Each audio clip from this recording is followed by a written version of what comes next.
शिवपुर की सड़कें वैसी ही थीं जैसी अंजलि को याद थी, धूल भरी, टूटी फूटी और उदास। दिल्ली की चमक दमक और भीड़ भाड़ से दूर ये गांव समय में ठहरा हुआ लगता था।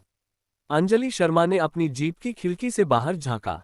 सूरज डूब रहा था और क्षितिज पर लाल नारंगी रंग की लकीरें फैल रही थीं। उसने अपने चश्मे को ठीक किया और गहरी सांस ली। 15 साल, उसने मन ही मन सोचा।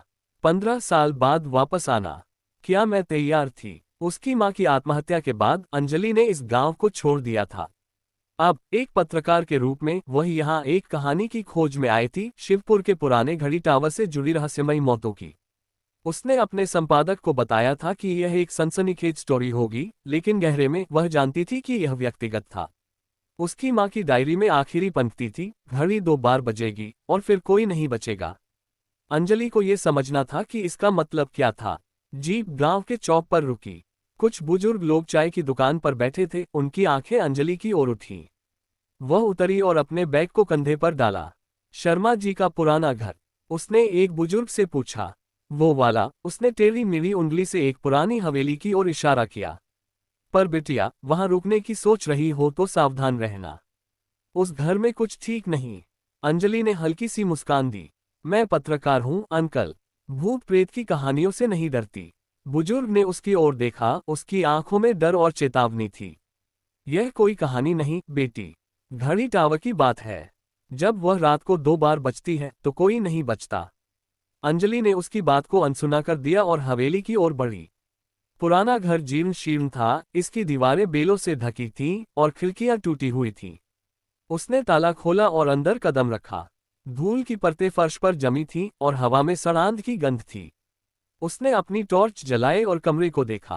पुरानी तस्वीरें दीवारों पर टंगी थीं, उसके दादा परदादा, जिनके बारे में उसकी मां ने कभी ज्यादा बात नहीं की थी। रात को उसने अपने चाचा विक्रम को फोन किया, जो गांव में ही रहते थे। चाचा, मैं आ गई हूँ। घर में सब ठीक है, लेकिन थोड़ा अजीब लग रहा है। विक्रम की आवाज में तनाव था। अंजलि, तुम्हें वहां नहीं आना चाहिए था। उस घर को छोड़ दो। मैं सुबह आता हूँ। चाचा, मैं बस कुछ दिन रुकूंगी।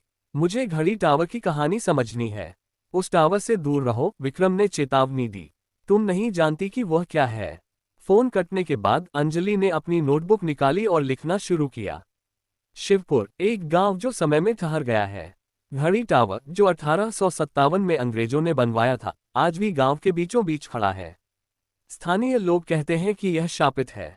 हर कुछ सालों में टावर की घड़ी आधी रात को 2 बार बजती है और फिर कोई ना कोई मर जाता है। उसने लिखना बंद किया और खिड़की की ओर देखा। बाहर घड़ी टावर की छाया अंधेरे में लंबी और भयावह लग रही थी। उसने अपने आप को तसल्ली दी, ये सिर्फ एक पुरानी इमारत है। रात गहराने लगी। अंजलि ने अपने बैग से मां की डायरी निकाली। उसने आखिरी पन्ना खोला और फिर से पढ़ा। घड़ी 2 बार बजेगी और फिर कोई नहीं बचेगा। उसका दिल तेजी से धड़कने लगा। तभी एक ठंडी हवा कमरे में घुसी और दीपक की लौ कांपने लगी। कौन है? अंजलि ने पुकारा, लेकिन जवाब में केवल सन्नाटा था। अचानक दूर से एक घंटी की आवाज आई। उसने घड़ी देखी, 11:59। घड़ी टावर की घंटी थी। उसने खिड़की की ओर दौड़कर बाहर देखा। टावर की घंटी धीरे धीरे हिल रही थी और उसकी आवाज गांव में गूंज रही थी। फिर सन्नाटा। अंजलि की सांस अटक गई। क्या ये वही था जिसके बारे में बुजुर्ग ने चेतावनी दी थी? वह इंतजार करने लगी, लेकिन दूसरी घंटी नहीं बजी। उसने राहत की सांस ली और वापस अपनी नोटबुक की ओर मुड़ी। तभी एक तेज चीख ने रात को चीर दिया। अंजलि ने टॉर्च पकड़ी और बाहर की ओर दौड़ी। गांव के चौक में एक छोटी सी भीड़ जमा थी। एक आदमी जमीन पर पड़ा था, उसका चेहरा भय से सफेद और आंखें खुली हुई थीं। वह मर गया, एक औरत ने फुसफुसाया। घड़ी ने 1 बार बजा और वह चला गया। अंजलि ने टावर की ओर देखा। उसकी छाया अब और भी गहरी और भयानक लग रही थी। उसने अपनी जेब में मां की डायरी को कसकर पकड़ा।